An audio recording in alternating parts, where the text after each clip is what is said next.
زکوٰۃ کوشش کریں اپنے رشتہ داروں کو دیں، خوشی سے دیں،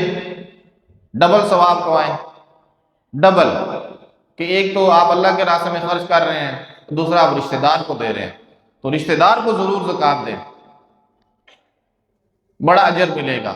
اگر آپ دیکھ رہے ہیں کہ آپ کے رشتہ دار ماشاءاللہ سب صاحب حیثیت ہیں، مالدار ہیں، ان کو زکوٰۃ دینے کی ضرورت نہیں ہے، تو پھر اپنے پڑوسیوں کو دیں، اپنے ہمسایوں کو دیں، اپنے محلے کے جو لوگ ہیں ان کو دیں۔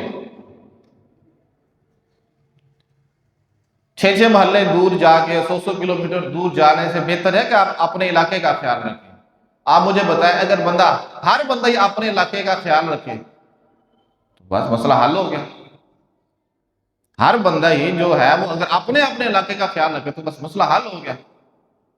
اس لیے میں کئی دفعہ میں نے یہ پہلے بھی بات عرض کی ہے، آج آپ کو پھر یاد کرا دیتا ہوں۔ آپ لوگوں کو چاہیے کہ آپ مل کے جو ہمارا جو علاقہ ہے اس میں دیکھیں کہ مستحق کون ہے، خود جائیں اور ان کی ضروریات کو پورا کریں، کہ ہمارے علاقے میں کوئی ایسا بندہ نہ ہو جو اب مالی لحاظ سے پریشان ہو۔ کہ جتنے بھی زکوٰۃ دینے والے لوگ ہیں، جو زکوٰۃ دیتے ہیں، ان کو چاہیے کہ وہ دیکھیں، غور و فکر کریں، تھوڑا سا اس کے لیے بھی وقت نکالیں تاکہ ہر علاقے کی صورتحال تو بہتر ہو۔ ہم یہ کہہ سکیں جو ہمارے علاقہ اچھا علاقہ ہے، یہاں کے لوگ اپنے غریبوں کا خیال رکھتے ہیں، ان کی ضرورتوں کو پورا کرتے ہیں، اگر یہ کیا جائے کام تو یہ ایک مثالی کام بن سکتا ہے۔ اور اس سلسلے میں ایک اور بات ہمیں اس پر بھی عمل کرنا چاہیے، وہ یہ ہے کہ ہم جب زکوٰۃ دیتے ہیں تو یہ ظاہر ہے کسی مستحق کو، کسی غریب کو ہی دی جائے گی زکوٰۃ۔ زکوٰۃ کی ایک صورت یہ بھی ہو سکتی ہے کہ ایک بچہ ہے، جو بچے سے مراد یعنی ایک 25-26 سالہ ایک لڑکا ہے، سمجھدار ہے، ہنر مند ہے،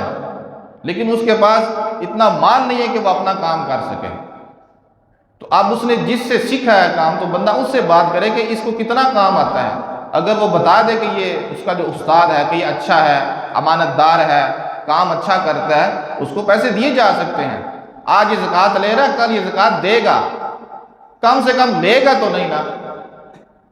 کم سے کم لے گا تو نہیں۔ اگر اس کو نقصان ہو بھی گیا چلو کچھ نہ کچھ اس کو سمجھ آئے گی، پھر اپنا کام کرنے کی کوشش کرے گا، اور اگر نقصان ہو بھی جائے تو خیر ہے، اپنے بچوں سے بھی تو نقصان ہوتا ہے، اپنے بیٹوں کو دیتے ہیں پیسے کاروبار کے لیے، نقصان ہو جاتا ہے، پھر دیتے ہیں پھر نقصان ہو جاتا ہے، تو یہ بھی ہمارے بچے ہی ہیں جو محلے میں رہ رہے ہیں، وہ سارے بچے ہی ہیں ہمارے، تو اس طرح کے جو لوگ ہیں ان کے اوپر بھی خرچ کرنا چاہیے، تاکہ آج آپ ان کے اوپر خرچ کریں گے آگے وہ بہت ساروں کے اوپر خرچ کریں گے۔